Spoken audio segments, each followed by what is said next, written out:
Did you know that the Kidney Dietitian now offers private kidney stone dietitian appointments? Yes, I am so excited that we now have private client packages for people to work with a kidney stone dietitian. If you've been around me for a while, you know that kidney stone dietitians are difficult, if not impossible, to find. Most dietitians have no training in personalized stone prevention, and my mission is to improve the nutrition care of everyone with kidney stones. I'm just one person. I obviously can't do that myself, so I needed a team of dietitians to help me. This is why I am thrilled to finally offer private one-to-one appointments with kidney stone certified dietitians. To get started, head to www.thekidneydietitian.org/clients and book a free call with one of our kidney stone certified dietitians to get to know them, see if you're a good fit, and understand a little bit more about how we can help you prevent kidney stones and address all of your health concerns and goals. Again, to get started, head to thekidneydietitian.org/clients and book that free call. We can't wait for you to get crystal clear on exactly what you can do to prevent stones in an effective, doable, and delicious way. Welcome to the Eat Away Kidney Stones podcast. I'm your host, registered dietitian and kidney stone expert, Melanie Betts. After learning a ton about kidney stones and helping people prevent stones at the University of Chicago, I was fed up with all the terrible advice people were finding online. So I decided to do something about it. The Kidney Dietitian was born. This podcast is for people who want to learn what actually works to prevent kidney stones and still enjoy life, eating, and their favorite foods. Let's dive in.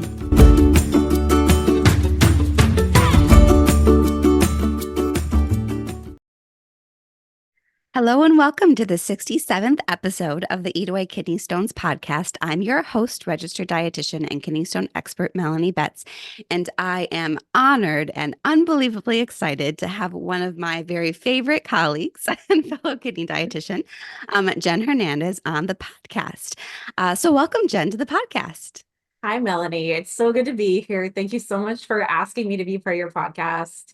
I mean, the feelings and the respect is totally mutual, and I'm just so honored to be part of your world.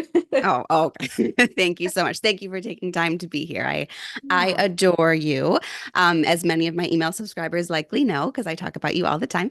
And so why don't we start for people that don't know you, if you haven't gotten emails from me about Jen, let people know a little bit more about where you are, what you do, and just, yeah, a little bit about what you are. Sure. So I've been a renal dietitian for 10 years. I'm very bad about dates, so I always kind of round, and I think it's always been 10 years. And for like the next 10 to 15, I'm probably going to say 10 I years. know. I always like round by Who knows? by the decades. Yeah. But I've been a renal dietitian for about 10 years now. I've worked in dialysis. That's kind of where I got started with like working with patients with kidney disease. And then I worked with the National Kidney Foundation doing kidney screenings there. So like a good chunk of my dietetic career has really been focused around CKD and even the dialysis stages and transplant, like all kind of all over the place. So that's what I've been really focusing on. In the past 5 years, I've had my practice, Plant Powered Kidneys. That's always been a virtual practice, which has been really good for a multitude of reasons. On the personal side, my husband was in the military. He recently retired from the military, so he's out into the civilian world. But with that came moves every couple years, and we have moved All over the about place. every yeah. We lived in we lived in 5 different states in the past 10 years. So we've been a lot of places, but I've been able to move Plant Powered Kidneys because it's been virtual and we work with people on Zoom. So that's been really fortunate to connect with more people and be able to continue to grow and work with more people with kidney disease despite my location. However, I am physically located in Florida, and for the I guess for the future, that's where we're looking at, is being here. It's weird being out of the military and no one's telling us where to live. So we're finally being grown-ups and we're having to You get to decide. decide. Yeah. Oh my gosh. And it's a lot of power. I tell you, it is so much power. It probably is a bit overwhelming. You're so good at moving at this point, you can be like, I can go anywhere. You can go to like Oh yeah. Australia. Who knows? Yeah. Oh yeah. I have my checklists. I have like all of my records and all the history of all of our moods and everything. And now I'm like, wait a minute. Now what? Like, what am I doing? I'm just staying here. Like, Yeah. it's weird. So yeah, that's a little bit about kind of like where I've been and what I've been doing. But plant-powered kidneys has been really just the growth of my career, and I feel like my life over these past 5 years, which has been wonderful. Yeah. Jen is, I think, probably the first Instagram friend that I made because that's how we actually met. I feel like we're some of the OG original kidney dietitian on Instagram, and there's a way more now, which is wonderful. Mhm. But Jen has always been kind of an inspiration for me from a business, getting myself out there standpoint. And so it's so fun to have gotten to know Jen more and more as we've now known each other for probably like 4 years now or so, which is crazy, and connected at conferences and whatnot. And I love your point about the virtual practice obviously being wonderful for your life personally, but being able to help so many people. Because I think that one of the things that is hardest about healthcare and CKD and nutrition and kidney stones certainly in general is that there are so few dietitians that specialize in either CKD or kidney stones. And so being able to help people worldwide really is pretty sweet. It really is. I think it's such a and I mean, such a benefit to be able to reach people and connect with them and do like anything I can. And I always tell our students, I tell anyone that's in our PPK realm, like I will do whatever it is I can for you from where I'm at in my perspective and what I'm capable of doing. I mean, as you know, for dietitians, there's quite a few interesting like legalities and things in place when it comes to our different state licenses and all of that. But we do try to look at, what it is that we can do on a day-to-day basis that just like expands this ripple effect of getting some kind of information out there. And at least, if anything, having somebody who's on the other side of the world and like be thinking about some of these things that never was brought into their brain space that nobody had That ever nutrition even mentioned. matters, period, perhaps. Yeah, but Yeah. to say like, hey, go talk to your doctor, like ask your doctor about this, ask your doctor about this, or if they are bringing up diet, ask them about dietitians and who they can connect you with. And so I think even just like bringing that awareness is just hmm so powerful and something that I'm always in awe of and just very grateful to be able Yeah. to do. Yeah, I always feel very humble. Like, Mhm. Jen and I in different capacities both work with people via patients as well as via courses, which is wonderful, right? Like if people choose to work with us with our, patient packages or our courses, that's great. But even if not, just knowing that we touch thousands, I don't know what your numbers are these days, but daily I touch probably around 10 to 15,000 people between someone who sees a Facebook post or gets an email from me or something like that, which is just insane. Like that is so, so cool to think again, like even if you don't work with us, like we can help educate you and help you find resources that work for you and those types of things. Like it's just a really, really cool position to be in. Yeah, absolutely. I mean, working back in dialysis, I had my 120-ish patients, and like that was it. Somebody There's could still a come. lot. Oh Still yeah, a lot. no, no, I guess I Yes. won't discount that. Yes. I think it's just a matter of like somebody could walk in from outside and be like, "Hey, I want to work with you. You're a dietitian, kidney stuff," and I would be like, this is my dialysis clinic. Like I work with these patients. It's kind of like a closed Yeah. door situation, which is what was kind of rough. But when I opened up into plant-powered kidneys and I did that, it was like just this total 180 for the exposure and the amount of information to share. hmm Yeah. Yeah. I feel like you and I often bond over our just like love of helping people, right? And just like educating people, which brings us to the topic of today's podcast of misconceptions around CKD nutrition, which we'll obviously get to. But, it's so great to be able to set the record straight and just help people be able to eat again. Oh my gosh. Yes. Yeah. That kind of sort of is a segue into my next question of why did you get interested in kidney disease in the first place? You mentioned you're in dialysis. Used to work in dialysis, and I believe that has something to do with it. But what really makes you so passionate about kidney nutrition specifically? Well, I don't know if I told you this story yet. I probably have. I go off on tangents and all kinds of things. Um, when I first became a dietitian, I was in El Paso and I had like this new group of friends from my preceptor and just kind of expanding into learning more about dietetic work and stuff. And one of my friends who was the president of the El Paso board of the Dietetic Association there, she worked in dialysis. And so she was like, I got on the board as a liaison and then helping to set up their seminars and things.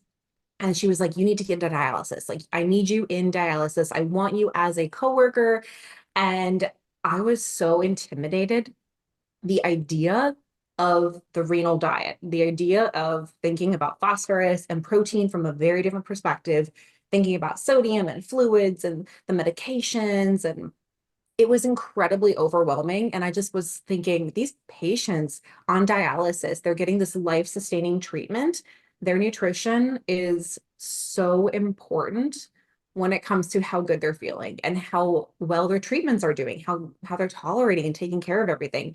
And so it was that kind of intimidation factor at first of like, if I can learn this and not only learn it, but like teach it, Mm-hmm. I feel like I'm going to be mastering what I call like the Mount Everest of nutrition, which I will That's say, fun. I I will think a say like lot of probably, dietitians probably feel like that, honestly. yes, yes. Every niche dietitian who like finds their thing, they're like, this is it. If I can nail this. So for me, it was kidney nutrition. And I just felt like if I can teach this, like I've got it. And so that I took it on as a challenge. It wasn't anything from a personal perspective of kidney disease. I mean, I do have a family history of high blood pressure, which is one of the top causes of kidney disease, but straightly kidney disease, dialysis, anything like that, I don't have a family history of. So it wasn't even that part. It was just that like that ambition and that challenge of like, this is a tough diet and I want to be able to better understand it and teach it and help people. And so it kind of grew from there.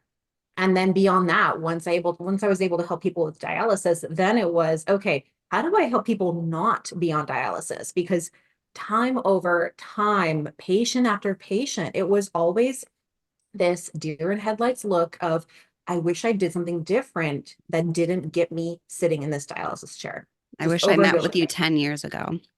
Yeah, exactly. Hmm. Like, I wish I did something. I wish I made a change to my nutrition. I wish, like, it was always this regret. And so that's when I started being like, you know what, enough is enough. And that's when I started my Instagram. That's when I started just teaching people. I was still working full time in dialysis. And I was like, let me just at least get this information out there. And Hmm. so posting information about phosphorus, potassium, helping people learn more about that. And that's kind of where plant powered kidneys specifically came from, was helping to get more into that preventive side. Hmm. Yeah. Yeah. I feel like my story is similar in that I just kind of discovered Instagram very late in the game. I'm sort of old. I just turned 37, but not old enough to not know about Instagram. But I embarrassingly only joined Instagram in 2019, and discovered that there was all these dietitians doing stuff. And I was like, oh, that's cool. I can do that. Like, this is fun. Mhm. And I just felt just like you, but I was in CKD when I was at the University of Chicago. I would actually have never worked in dialysis. I was exclusively in CKD and kidney stones, but I was just so fed up, angry, and heartbroken by all the terrible information that people were coming to me that I had to unteach them. Mhm. And people were starving themselves, right? And like not eating healthy foods because they felt they were bad for their kidneys from either a kidney disease or kidney stone standpoint. And I was just like, oh, I felt like this ethical pull to do something about it. And I feel Mhm. like we have very similar uh reasons for starting our businesses. Oh yeah, totally. I mean, I joined Instagram back in 2018. It wasn't Okay. that much Okay. of So a I years was ago. not that much behind you. That is good to hear. No, no, but it was the era of food pictures and like, Yes. sharing just all of those. And, I'm kind of glad that's pretty much gone to the wayside now, but Yeah. who knows to Yeah. say with what Instagram wants in the future. Yes, I'm pretty sure that my first post was like, "Hey, look at this salad I made for dinner." Like, ooh. Yeah. It's it's fun to go back and see how we've all grown. Oh, fun and terrifying. Yes. It's kind of embarrassing. Yeah. Okay, so I know many of you may be asking, like, why in the world do I have Jen on the podcast? She's talking about kidney disease. This is about kidney stones.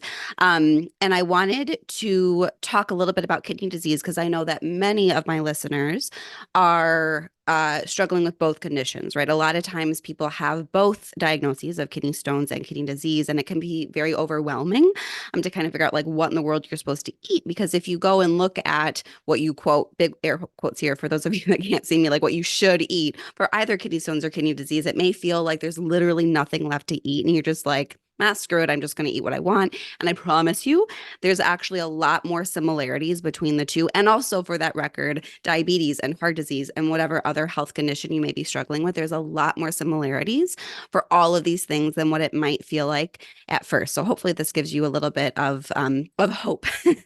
And also, people who have kidney stones are at higher risk of developing chronic kidney disease as well. And so we really want to make sure that whatever we're doing is really kidney healthy kind of all around. So I think this will be a really interesting and useful discussion for all of my listeners on the Eat Away Kidney Stones podcast.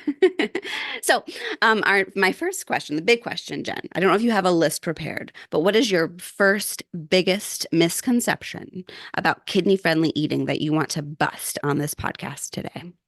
It has to be potassium. Oh, I mean, potassium. right? And it to this day, it breaks my heart when we post something on Facebook or on Instagram and it has 600 milligrams of potassium, let's say. And somebody, of course, like they're without fail, somebody will comment and say, that's too much potassium. That's not okay for kidney disease. Mhm. And this is what the old renal diet had taught us, that if you have kidney disease, ignore the situation, the stage, whatever, just a big blanket statement. If you have kidney disease, you need to avoid potassium. And that's what, I mean, when I worked in dialysis, that's what I was taught too, is we need to teach all of our patients to be careful with potassium. However, the research now and the guidelines now are saying that that's not the case. And even though we talk about it a lot of plant powered kidneys, I know you talk about it a lot too for even kidney stones. Like Mhm. that's something to pay The pot. attention to. Mhm. Yeah, it just, there are practitioners, there are people out there that are still teaching the outdated guidelines, which I think kind of comes into this like trickle down effect. Then that person, or maybe they don't, maybe it's not even that they're teaching the older things, but they're not teaching the new guidelines. They're Maybe just that's it. unaware of the Yeah, changes. Mhm. exactly, exactly. And so these people are still thinking, I can't have potassium. Whereas potassium is to me one of the biggest weapons in protecting kidney function by having more potassium. And preventing And kidney stones. Gonna yeah, throw that in there. kidney health in general, just like Yeah. kidneys. Like if we want to Hmm. take care of our kidneys, potassium is an incredible weapon that we should be using. A And I'll high tell you, potassium diet is good yeah, for your yeah. kidneys in the vast Even majority of cases. and most people, like 98% of Americans, aren't even getting enough potassium to begin with. Like So half. yeah. Yeah. So like think about this idea that a person is already not getting enough potassium that the guidelines are recommending to help with something like controlling blood pressure and cardiovascular health. They're not even reaching that amount. And then they think automatically, oh, I have kidney disease, I can't eat potassium. So that little bit of potassium they were consuming, they try to drop it down even lower. Now they're really having problems. Their body is like, I need this nutrient. This is very important. And I'm just going to go by with this tiny little budget that I'm given. And I just feel like that is so difficult and not to mention frustrating because basically everything has potassium in it. Yeah. And so, of A zero course, potassium diet is impossible and yeah, massively unhealthy for yeah, everyone. yeah, Yeah. exactly. And to think like, let me go as low as I can with that is, it's just causing Bananas. it's causing so much more harm than good. Yeah. And I don't want to discount that. Yes, there are situations in which somebody may need to be on a slightly lower potassium diet, but the rate of that occurrence happening is not even 25% for late stage. It's very, very low. Yeah. So it's not, but again, that's just the biggest thing. And I tell people all the time, like, I will die on this soapbox that potassium is good for kidney health. You can challenge me all you want, and that's Show me fine. data otherwise, is what I Exactly. would say. Exactly. Yeah. Let me see the research that you have. And let's talk about it, because I Yeah. think people need more of that information and education. I think we should maybe back up a little bit. So people who are listening, because we do talk about potassium for kidney stones, but I think not nowhere near as much as we do in chronic kidney disease. So maybe help people understand which foods are high in naturally occurring potassium, and we'll talk a little bit about potassium additives, I'm sure, Mhm. but just help people know what foods have potassium in them. Like when people are trying to follow a low potassium diet, which foods are they cutting out? So it's typically, which is one of the reasons we say don't do this, but the higher potassium foods are really going to be the fruits and the vegetables. So again, if you're thinking about like, oh, I have to cut out potassium, the poor culprits that are potatoes, avocados, bananas, tomatoes, nuts and seeds can be high in potassium. Beans can be high in potassium. Like a lot of the whole foods, the whole natural foods that we have are naturally richer in potassium. And so again, if somebody's thinking, I can't have very much potassium, not only if you're lowering your potassium, you're cutting out so many other nutrients from your diet by restricting these very nutritious foods. Mhm. So in general, we think fruits and vegetables, big source, nuts, nut butters, beans, legumes. There are some grains that could be considered a little bit higher, but really primarily it's the fruits and the vegetables. Mhm. Not to say that all of them are very high in potassium. There are some lower potassium options, like berries are a big source for lower potassium options. Carrots, it really comes down to the portion size. Like watermelon is technically a lower potassium food by a half cup portion size, but people don't typically just stick to a half cup portion No. of watermelon. So that's where it adds up. So always think about it in like a realistic portion size, or thinking about it just in the portion size that you typically eat. And does that qualify as a higher potassium food? Yeah, and in most cases, it really doesn't matter if it's a higher potassium food because it's Mhm. something we probably want you to be eating. Because I imagine that all the foods that Jen just listed, you might be thinking, those are good foods, right? Those are foods good for my heart if you are working with on high cholesterol or history of heart disease or whatever. If you have diabetes, these are all good foods for you to eat. And they're ironically very good for your kidneys too. We know people who eat more fruits and vegetables and whole grains have a slower progression of kidney disease. They're less likely to develop kidney disease. More and more and more and more research, like every single day, is coming out that's showing us that this is the case. And so we really, really need to stop having people who have CKD stop eating these or restricting these because they are good for their kidneys. Ironically, in many cases, like there's lots of reasons why they're good for you, but ironically, one of the reasons is because they have a fair amount of potassium in them. Yeah, yeah. And I mean, two of the most studied diets, the DASH and the Mediterranean diet, right? They are focusing on more fruits and vegetables, and these are the ones that have been the most proven to be supportive of kidney health. So Mhm. the research is, like you said, pointing us in this very different direction compared to the old school of thought, what we believe Mhm. to be the situation when it came to potassium. Yeah. I feel like the story is so much the same with oxalate. But I feel like the the healthcare community is a bit farther along in the potassium journey, and oxalate is like trailing far behind. Like potassium is getting attention, and we're beginning to talk about like maybe a low potassium diet isn't the way to go. I'm actually speaking at the American Society of Nephrology this month about low potassium diets and why that doesn't really make sense, which is like the biggest platform for doctors, like for nephrologists. So wish me luck. I'm That's super so nervous and exciting. excited about it. But that just kind of shows like the fact that I was invited to speak and this topic is on the agenda. That there is a movement in the nephrology community to get people eating fruits and vegetables again. Oxalate, not there yet. We've got a long ways to go, but just the story is the same. Fruits and vegetables, despite their oxalate content or despite their potassium content, are good for your kidneys because they come with so many other good things, vitamins, minerals, fiber is a really good, a big piece of it, right? Like all of these things are good for you, and that's one of the ways I wanted to kind of point out that healthy eating for both CKD and kidney stones is very similar. Is that just eating fruits and vegetables, despite what you may have read about oxalate and potassium, is actually really good for both conditions. Yeah, absolutely. I'm rooting for the day where oxalates can make more of headway, and social media got a hold of it for sure. Oh But gosh. we I we can't. need more professionals like Yeah. you that are coming up to kind of clear the way of that. conversation path. Yeah. Yeah. All right. So potassium, generally good for kidneys. Maybe need to limit. Oh, we need to talk about potassium additives. Okay. Because potassium is not all created equal. So you want to talk a Mhm. little bit about that? Yeah, so that conversation related to organic and inorganic or natural and added phosphorus has been another conversation that's had, like you say, more headway in the recent history. And now potassium additives are started to, they're looking at them more closely to say, are these impacting potassium levels and basically dietary regulations for people with kidney disease like phosphorus?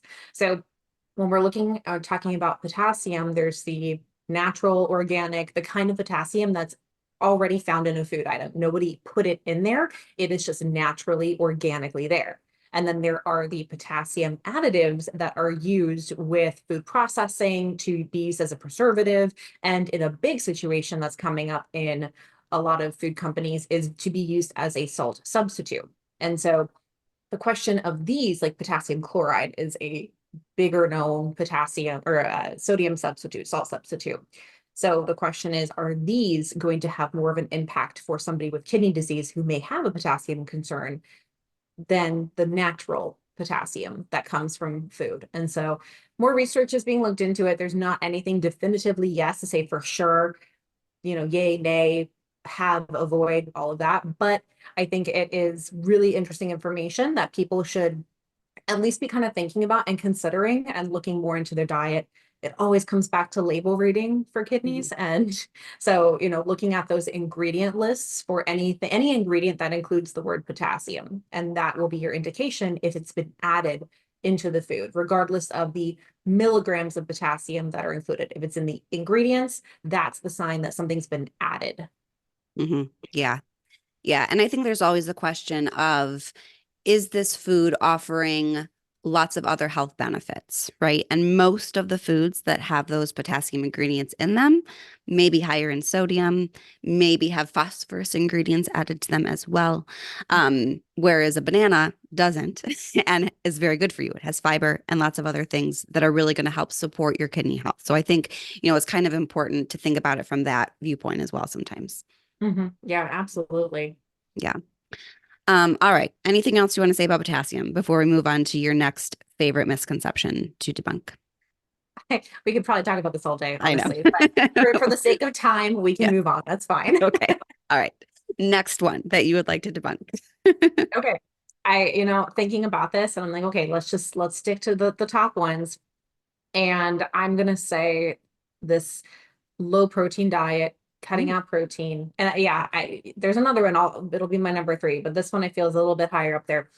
And the reason, and I guess let me phrase this myth, is I have to be on a low protein diet if I have kidney disease. I have to cut out protein if I have kidney disease. And the reason I bring this up and I phrase it in the way that I'm phrasing it is that it's important to be mindful of the amount of protein you have in your diet, and the source of protein, incredibly important to be looking at. But it's not an automatic guarantee that cutting down or cutting out protein is going to automatically be a resolution or kidney protective. The guidelines do recommend lower protein diets for moderate to later stages of kidney disease, not on dialysis, but there are caveats with this, as in somebody with diabetes may not benefit from as low of a protein diet. Somebody who has other conditions that may alter their protein needs, that it's required to have more protein. Somebody who has been recently hospitalized or who is just not in a good, stable eating situation, Mhm. they might not benefit from reducing protein, but they might benefit from switching more of their animal proteins to plant proteins, not necessarily cutting down the grams of protein they have per day, but just switching the source of the protein. And so all of this, the reason I bring this up is because it does terrify me when I see people that say, "Oh, I cut out protein and now I'm just so hungry," kind of like the potassium thing, like you're cutting Mhm. stuff out. And if you don't have a solid plan or understanding what's going on, then you can just be increasing the risk of malnutrition. You could be increasing the risk of nutritional deficiencies. Like I think of it as like making Swiss cheese, like all these little holes that can develop and then doesn't yield the results that you want.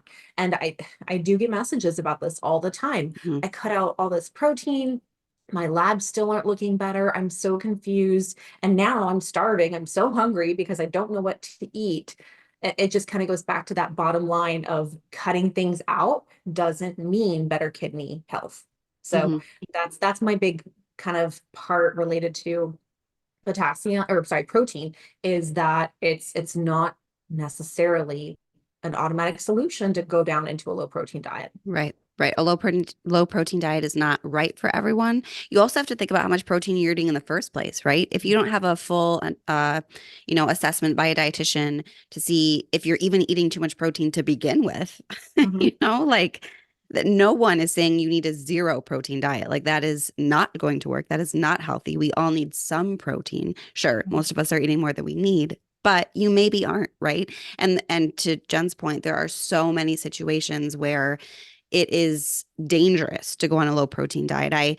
I also get messages from a stone standpoint because there's a lot of information out there, right? Protein is bad for kidney stones. Okay, Mhm. sure. Mhm. Excess non-dairy animal protein is bad Right. for kidney stones. But there are I know other kidney stone diet people out there who say like, oh, everyone needs to be eating just 0.8 grams protein per kilogram. And that's just not correct and is dangerous information. I've definitely had people come to me who are malnourished, have lost an astonishing, dangerous, alarming amount of weight. And it's scary, right? You really, really need to know what is right for you based on your current eating habits, your entire medical history, right, to make sure you aren't doing harm because people really are doing harm to themselves by trying to do the right thing, which is wonderful, but you just have to make sure you go about it the right way. Yeah. And I mean, how devastating would it be to try to like pull out all the stops and go on a low protein, low potassium, low this, low that diet? You're cutting out so many things thinking, oh, I'm going to protect my kidneys. And then you get worse labs. And you've been Yeah. doing this for a month, 2, 3 months.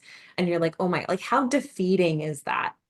Like I can't even imagine to think that I would make so many of those changes and then just not see none, even like stabilization, like Right, right. just more slabs. It would be so hard. So Yeah. it's And to give a little bit of hope to this conversation, like it doesn't have to be that hard.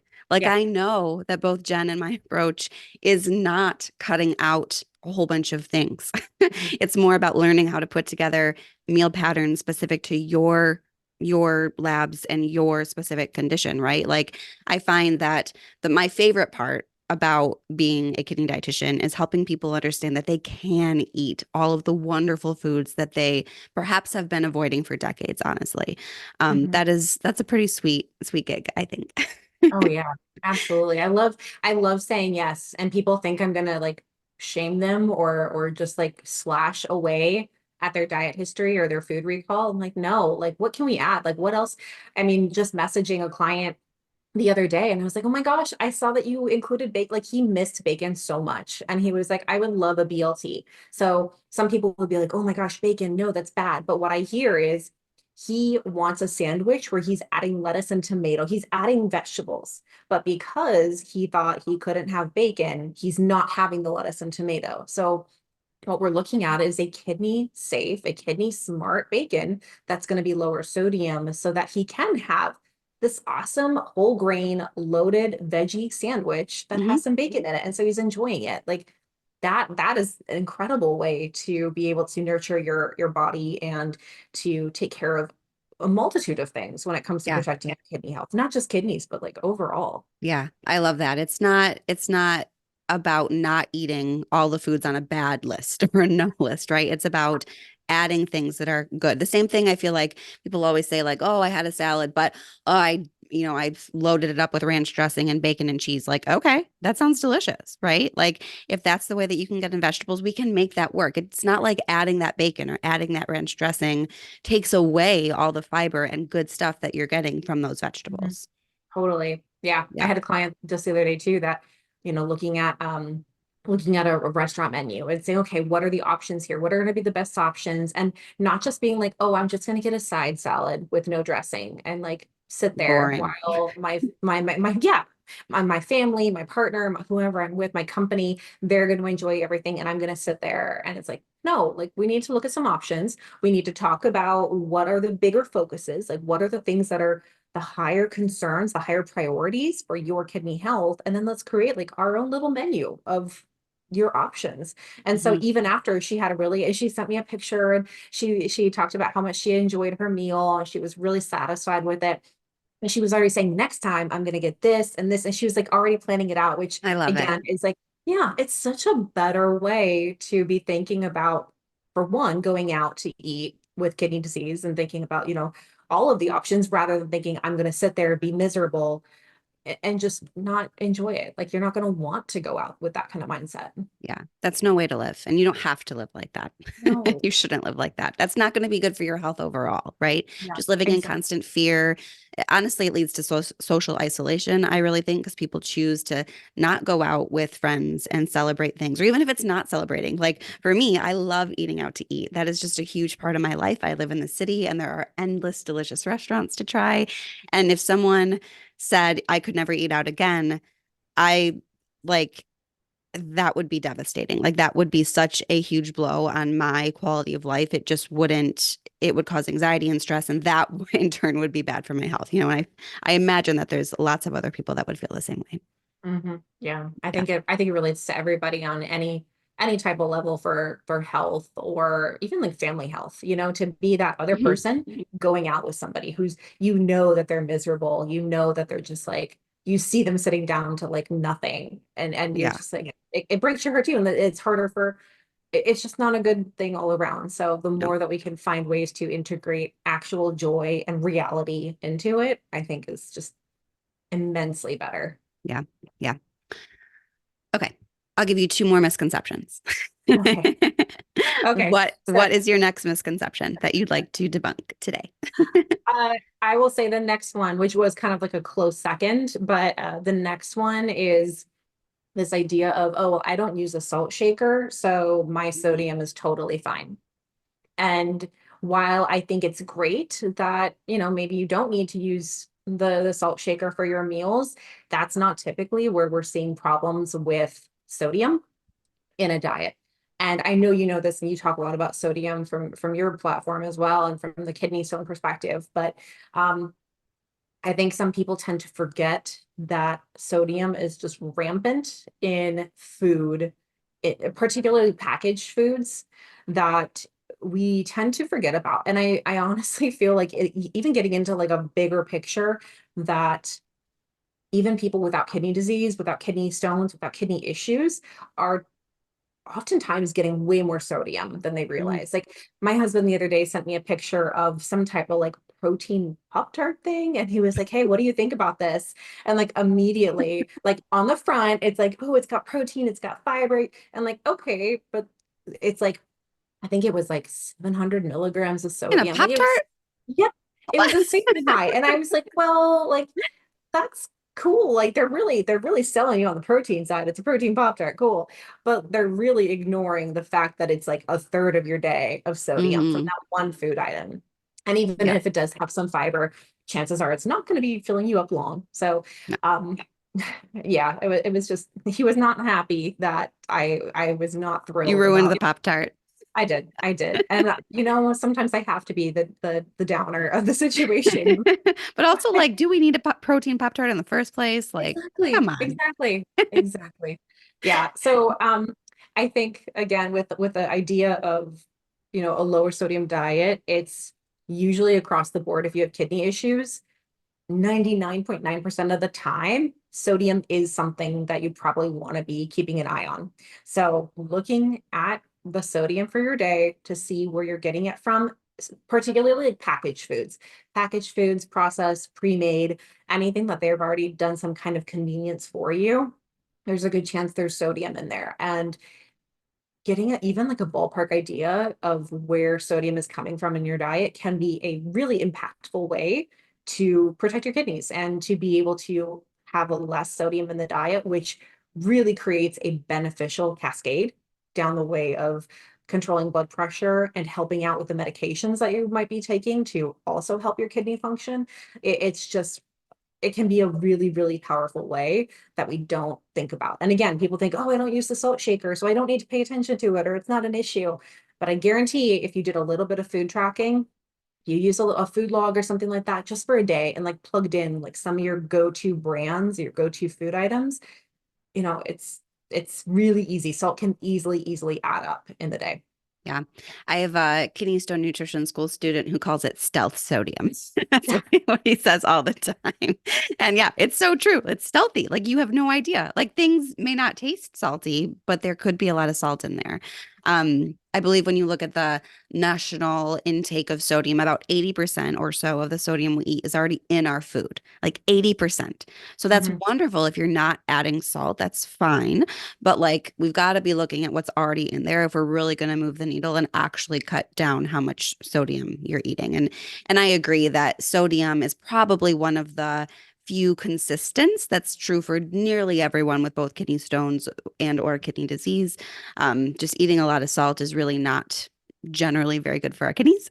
There are obviously exceptions, but generally, I think that focusing on sodium is a really good place to start Yeah, for any kidney absolutely. friendly diet. And in some cases, I will look at like a sodium potassium ratio to make sure that somebody's getting at least as much potassium as they are sodium. Hmm. What I oftentimes see is it's kind of reversed where the potassium is like half of the sodium amount. And so Yeah. I want to flip that. I want to flip that on its head. I want to see double the potassium because that's what the guidelines are showing, that Hmm. we should be having much more potassium than sodium. And another thing that I have recommended to students and clients in the past is when you are just like a quick scan looking at a food label, if you see that the milligrams of sodium is higher than the calories per serving, just looking at those numbers, like that's an easy way to tell if it is too high in sodium. If the sodium is higher than the calories, it's going to provide you more salt than the energy, and that can be something to be a bit more mindful about. Hmm. Yeah, I just recently heard that tip, the sodium higher than calories. I was like, that's genius. Because people Right? ask all the time, right? Like, how much sodium is too much? It's like, well, that's so hard to say because if it's a whole meal, right, then, if it's 600, 700 milligrams of sodium, that's totally fine. That's actually wonderful. But if it's Yeah. a teaspoon of sauce and it's 700 milligrams of sodium, that might be harder and something we have to be a bit more mindful to fit in. So I love that calorie um looking at the calories from that perspective. I'm not a big fan of counting calories, but looking at it just to kind of help you see like, okay, am I getting energy? Because that's what calories essentially are is energy. And looking to see like, is the sodium really, is this going to fill me up for the amount of sodium that I'm getting? That's essentially Yes, what that's looking at. that's totally it. Yeah. I'm Mhm. also not like, I don't think calorie counting, especially in our areas, like it's not really going to do much of anything. But when we use it in that perspective of almost like this ratio of like the energy I'm getting, because if the sodium is way up there, it might detract from that energy you're getting Mhm. because of just having that extra salt. If you feel bloated or you just don't feel maybe as good with having something that's super high in salt, that can be just not a great feeling from, certain kinds of foods. Yeah. Yeah. All right. Salt. Last one. What's your last misconception? Dun dun dun. Dun. Okay, so the last misconception, the grand reveal. Um, I the idea that if you have kidney disease, you need to be on X, Y, and Z supplements or X, Mm. Y, and Z food products or anything like that. Anything that you like have to be on or have to take from somebody else's perspective is not accurate. So if someone says you have, and I could even I could extrapolate this into like I've seen people say, oh, you have to have, I don't know, like a cup of blueberries every day, or anytime someone says like you have to take something, you have to have something, that is not proven, that there's no evidence to say that there's any kind of one item, whether it's a supplement, a vitamin, a food, whatever. There's nothing to say that. So if you see that, we in with one Mhm. ear, out the other. That's really what it comes down to. But I do feel like it's just a lot of the renal diet ideas can become so black and white from Hmm. what people find online, and they feel like you have to do this, you have to take this, you have to avoid this. And I guess the only have to avoid is starfruit, that we know that's been proven as a neurotoxin that is the kidneys can't filter. So that's the only thing of the have to, cannot have. But other than that, it is very much individualized. And just because someone online says you have to do it, take it to your healthcare team and bring it up to your dietitian, bring it up to the people that are in your world who are looking at your labs, your kidney health, your information to decipher if that really would make any sense. I mean, there's a strong chance that it wouldn't. Now, if you Hmm. wanted to have a couple blueberries every day, sure, that's great having those, but don't feel like it's an obligation. Don't feel Hmm. like it's going to be the cure all. And again, same thing for like a vitamin or something. You don't have to take a specific multivitamin. You don't have to take a specific supplement, anything like that. It is not a mandatory situation in the general realm of things. Hmm. Yeah. Kidney nutrition is not just like, we said earlier, there's not a list of bad foods. There's really not a list of like good foods that you have to eat. I feel like inevitably, whenever I talk about any food online, you'll get a lot of people usually saying, this is bad for me. This has too much oxalate, or this has too much potassium, or so and so said I can't take it, which is always, of course, bogus, as we just talked about. But also, there'll be someone saying, well, I don't like potatoes. I don't know how Yeah. you could like potatoes, but let's pretend that someone doesn't like potatoes, and because I'm talking about how potatoes can actually be good because it's one of the highest foods in potassium, Mhm. a really great source of fiber, and they're delicious. But someone says, well, I don't like potatoes. It's like, okay, you don't have to eat potatoes, right? Like it's about working with the foods that you like, the ways that you like to eat, and just making it more kidney friendly. Mhm. Yeah, yeah. I love the idea. And that just kind of ties back into, I think, the beginning of our conversation when we were saying, like, there is no set diet. There is no set, like, you have to do, a low potassium diet or you have to do something. It's scarier in a sense of like, there isn't a blueprint, there isn't a clear-cut plan, but then it's also like, Green. because there is nothing set in stone, then there are a lot more options available to people. And therefore, the awesome thing about this is that we can incorporate more cultures and more food preferences and more even like the emotional aspects or the celebratory aspects of food and everything there is to be included with eating with kidney disease or kidney stones. I think that's a silver lining. Yeah, yeah, absolutely. And I would say we have to, right? Now, we can incorporate all those things and we must incorporate all those things Yeah. because both kidney disease and kidney stones really are chronic lifetime conditions. And so whatever we're doing cannot be something that you just do for a couple days, right? Anyone can follow any sort of crazy diet for a couple days, but is this something you can do in theory for the rest of your life? And for that to be the case, you must be able to have birthday cake. You must be able to have Christmas cookies. You must be able to go out to eat with your friends or whatever it is. Whatever is important to you has to be incorporated for you to be a happy, healthy person. Hmm. Yeah. Yeah. Very true. Yeah. We kind of already touched on this earlier, but what would you say is your favorite part of helping the chronic kidney disease community or kidney patient community in general? When somebody tells me that they've added something back into their diet, I had a student for our plant powered kidneys course. She said it was like 4 years before she had a banana. She always thought that was not something she could have, and she was able to enjoy a banana with her meal. And she was like it's such a small thing, and people think like, really, like that's, It sounds but silly, but it does. Yeah, but oh my gosh, like to be able to remove that fear and frustration from somebody and for them to be like, wow, a banana's not going to kill me. Like it's that is actually really good incredible. for me. Yeah. Yeah. Yeah. Yeah. Hmm. And so I think that's probably like one of the best things is the more I hear people talk about when we share different foods and talk about different options and people say, oh my gosh, like I can have this, like this can be part of a renal diet. It's like, yeah, it can be part of a renal diet. Like it's all about the preferences and the individual. It's, we're not here to say you can't have something. It's Hmm. we're here to show you the benefits and what makes it a good choice. Yeah. Yeah. I love that too. All right. Any last thoughts before we wrap up this podcast that you'd like to share today? Uh I mean, just for anyone listening, watching, however you're tuning into this, I think it's just important to know that there are amazing resources like Melanie, myself, other dietitians that are out there, and whatever we can do to help. And I will put this out on you too, because I know you agree with me, but it is really whatever we can do to help. Like, this is what we're here to do. And take anything that we can provide back to a conversation with your team and continue to ask questions.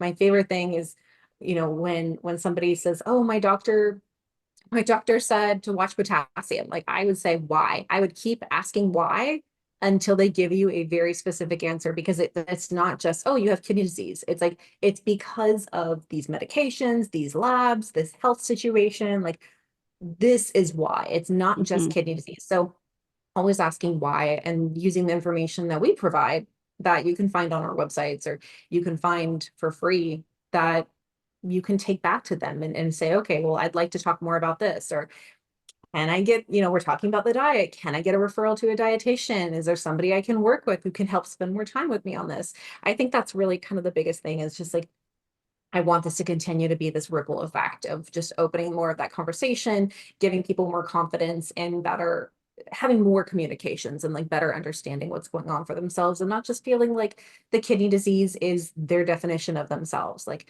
it is a small fraction of who you are, and it's by no means anything related to your worth, your value, you as a person. I think that's just such a big thing too. Yeah. Yeah. I love that. Like, asking your doctor why and pushing, right? So what does watch your potassium mean? Why do you care about potassium? Can, like, how much can I eat, right? Like, same thing with oxalate. They're inevitably going to give you a handout from 1972 about the oxalate diet. Okay. Do I even have calcium oxalate stones? If I do, is my urine oxalate even high? Are there other things that I can do to get it down? Because I guarantee that there are, other than cutting out all these really healthy foods that are ironically really good for kidney stone prevention and kidney health in general. Yeah, I like that message. Yeah. Yeah. All right. So we will end this podcast. But if people do want to reach out to you, Jen, where can people find you if they want to follow you or work with you or connect with you in any way? The best place to find us is our website hub, plantpoweredkidneys.com. You can also find us on Instagram at Plant Powered Kidneys, and on Facebook at Plant Powered Kidneys. And we also do have a free private Facebook group that is Plant Powered Kidneys. And we have over 12,000 members in that group. And it's a very supportive, a really, really great group. I'm in there pretty much every day moderating. I go through and approve the questions and provide a little bit of insight as well. So we have tons of information there, but I would say the biggest resource would be our website, because we have, I think, almost 100 articles that talk all about different kinds of kidney concerns related to the renal diet. Awesome. Well, thank you so much, Jen. So very much for taking time for this wonderful conversation and share it with our listeners today. And I will look forward to seeing you next time on the Eat Away Kidney Stones podcast. Thanks, Melanie. Thank you for listening to today's episode. For more help with kidney stones, check out my website, www.thekidneydietitian.org. For more personalized help from me, check out my online course, Kidney Stone Nutrition School. VIP enrollment includes help directly from me. I can't wait to see you there and help you prevent kidney stones. Have a great day.